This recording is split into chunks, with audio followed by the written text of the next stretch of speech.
The dragon season 3 episode 2 দেখলাম। Episode 2টা আসলে মোটামুটি বেশ ভালোই হয়েছে এবং বোরিং জায়গা অলমোস্ট খুব কম।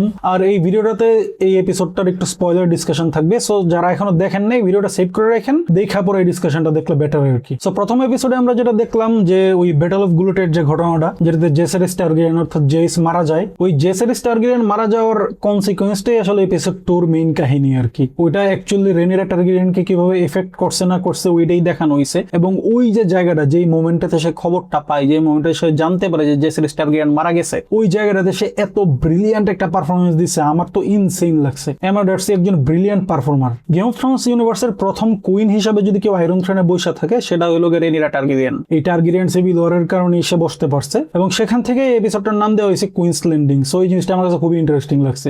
এপিসোডের নামটা খুবই ভালো হয়েছে। এই পুরো এপিসোডটা আসলে রেনিরাকে কেন্দ্র করে বানানো হয়েছে। সো এমা ডার্সির যে পুরো এপিসোডটাতেই তার রিঅ্যাকশন, এই জিনিসটা আমার কাছে খুবই ইন্টারেস্টিং লাগছে। একটু আগে যেটা বললাম যে ওই জেসারিসের খবর পাওয়ার যে রিঅ্যাকশনটা, এবং প্লাস সে যখন আয়রন থ্রোনে বসে ওই জায়গার যে তার একটা ফেসিয়াল রিঅ্যাকশন আমার কাছে খুব ভালো লাগছে। ওই হ্যারেনহেলের যে সাইমন স্ট্রং এর যে ঘটনাটা, ওই ঘটনাটাও আসলে খুব ইন্টারেস্টিং ছিল। ওই ক্যারেক্টারটাই হলো প্রচুর কানিং, ম্যানিপুলেটিভ। সে একটা ভাব ধরে থাকে যে সে খুব গোবেচারা, সে কিছুই বুঝে না, কিন্তু দিন শেষে দেখা যাইতেছে সেই আসলে সবাইকে ম্যানিপুলেট করতেছে। সে ডেমনরে পুরোপুরি ম্যানিপুলেট করতে পারছে এই তার গোবেচারা ভাবটা দিয়া, কিন্তু সেম জিনিসটা যখন এমন্ডের উপরে অ্যাপ্লাই করতে গেছে সেখানে সে ধরা খেয়ে গেছে। এর একটা কারণ হইতে পারে যে এমন্ড আসলে ছোটবেলা থেকে তার নিজের প্রুফ করার অনেক বিষয় আছে। সেটা করতে গিয়ে সে অনেক ধরনের রিস্কি স্টেপ নিছে, যেমন ভেগারে ক্লেম করার যে সিনটা, ওটা তো প্রচুর রিস্কি স্টেপ ছিল, সেটাও সে নিছে। সো এমন্ড এখানেও একটা মাতব্বরি করছে যে সে ম্যানিপুলেট হবে না, অমুক তমুক। সো এমন্ডের উপর আসলে এই জিনিসটা অ্যাপ্লাই সাইমন করতে পারেনি, না করতে পারে বেসিক্যালি ধরা দেখাইছে।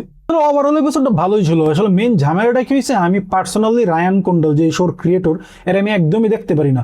এটার কারণ হইল গিয়া গেম অফ থ্রোনস এর যে মেইন ক্রিয়েটর, যিনি বেসিক্যালি বইগুলো লেখছেন, জর্জ আর মার্টিন ও রায়ান কোন্ডেলরা দেখতে পারে না। কারণ কি?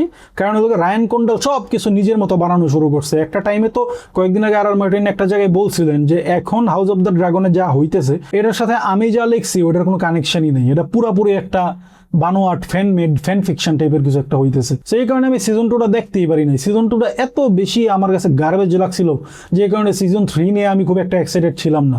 কিন্তু ব্যাটল অফ গুলেটটাও আমার কাছে বেশ ইন্টারেস্টিং লাগছে, যদিও ওইখানে কিছু চেঞ্জ করছে বই থেকে, বাট ওইগুলা খুবই মিনিমাল।